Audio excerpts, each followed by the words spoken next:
లేదండి ఆయన ఎందుకంటే అసలు వెంకటేశ్వరరావు గారు రాజకీయంలోకి రావటం చాలా విచిత్రంగా జరిగిందని చెప్పారు. మొన్న కూడా ఒకసారి నేను రామారావు గారు ఫస్ట్ పార్టీ పెట్టినప్పుడు ఆయన మెడిసిన్ చదువుతున్నప్పుడు ఖమ్మం వెళ్ళారట మీటింగ్ చూడటానికి.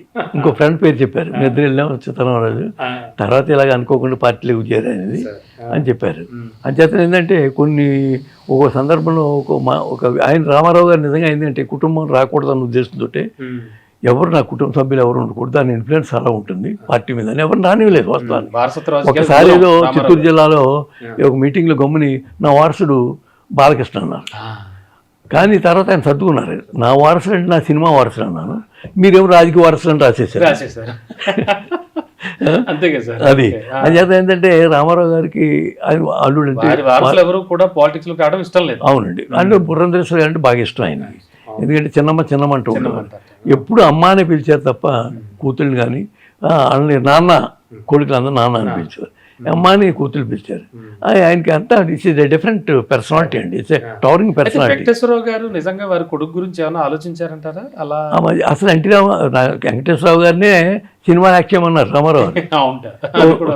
షూటింగ్ అయింది కూడా, ఈ మధ్య నాకు ఫోటో కూడా చూపించారు ఆయన, మీకు చూపిస్తాను, బహుశా నా సెల్లో ఉంది. తప్పకుండా ఏమండి ఆయన ఏంటంటే భగత్ సింగ్ అంటే ఇష్టం, ఆ క్యారెక్టర్ తోటి భగత్ సింగ్ ది లైఫ్ మీద స్టోరీ తీద్దాం అనుకున్నాను.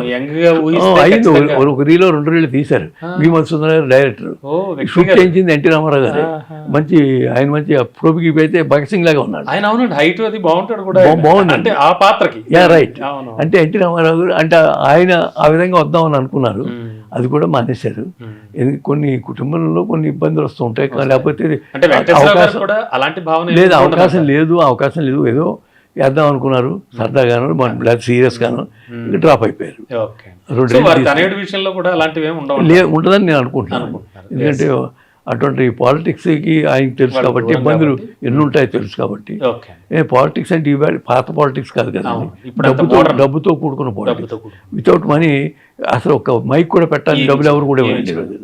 ఏమండి వాడికి భోజనాలు పెట్టాలి, వాడికి వ్యాన్లు పెట్టాలి, కారు ఉన్నోడు కూడా కారు పెట్రోల్ కొట్టించాలి, ఎన్నో ఇబ్బందులు ఉన్నాయండి.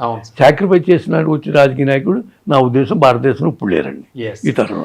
నేను ప్రజల కోసం సాక్రిఫైస్ చేస్తున్నాను, ప్రజల కోసం అంకితం అవుతున్నానంటే ఆడ అడవిలోనే ఉన్నారు, ఇక్కడ లేరండి, ఓపెన్ ప్లేస్లో లేరు, ఓపెన్ పాలిటిక్స్లో లేరు.